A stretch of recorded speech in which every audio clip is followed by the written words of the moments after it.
பர்வதம் போன்ற மலையை சூழ்ந்து கார்மேக கூட்டமும் கானகமும் காதல் கொள்கிறதோ? இந்த வனவெளியில் இல்லை, மலைமகனை தன் மேகச் சேலையால் மறைத்துக் கொண்டு மத்தளம் கொட்டுகிறதோ கார்மேகத்துடன் கூடிய மழைத்தூறல்கள்? அருவிகளின் சிரிப்பொலியில் சிந்து பாடியதை கேட்டு இந்த அழகு மேகமும் தாகம் தணிக்க வந்துவிட்டதோ? தாகம் தணித்த மகிழ்ச்சியில் ஆர்ப்பரித்த வெள்ளி ஓடைகள் பள்ளு பாடுகின்றனவோ? இந்த வெள்ளி ஓடைகள் துள்ளி ஓடி காற்றுடன் கலந்து மழலை கானம் பாடி பாய்ந்தோடுகிறது பாசத்தை காட்டும் தன் அன்னை நதியின் இருப்பிடத்தை நோக்கி. இவற்றையெல்லாம் தன்னகத்தே கொண்டுள்ளது மேற்கு தொடர்ச்சி மலையின் மடுவில் உள்ள சிறுவாணி வனப்பகுதி. இங்கு உற்பத்தியாகும் கோவை குற்றாலம் எனப்படும் சிறுவாணி நீர்வீழ்ச்சி உலகின் மிக சுவையான தூய்மையான குடிநீர் ஆதாரங்களில் ஒன்றாக விளங்குகிறது. இதிலிருந்து உற்பத்தியாகும் சிறுவாணி ஆறு கோவைக்கு குடிநீர் அளிக்கும் ஜீவ நதியாகும்.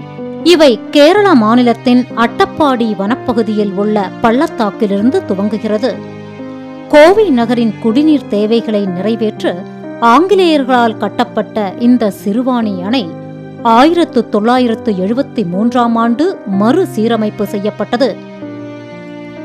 இந்த அணையின் இருபுறமும் உள்ள வாயில்களும் தமிழக மற்றும் கேரள கட்டிட வடிவமைப்பை கொண்டு அழகாக வடிவமைக்கப்பட்டுள்ளது. பவானி ஆற்றின் துணை நதியாக விளங்கும் சிறுவாணி ஆறு கோவையிலிருந்து 37 கிலோமீட்டர் தொலைவில் அமைந்துள்ளது.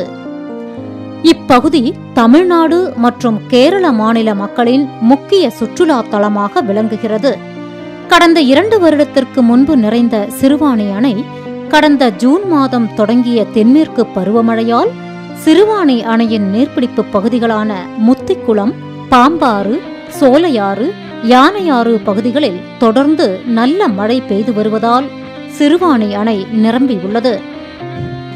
அணையின் முழு கொள்ளளவையும் தாண்டி 878.59 மீட்டராக உயர்ந்துள்ளது.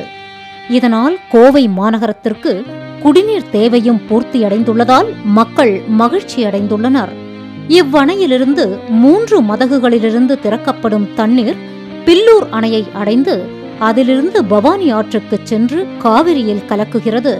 இயற்கை அன்னை அளிக்கும் ஒவ்வொன்றும் மனிதனுக்கு அளித்த அரிய பொக்கிஷங்கள்தான். அவற்றை பாழ்படுத்தாமல் பாதுகாத்து பயன்பெறுவோம்.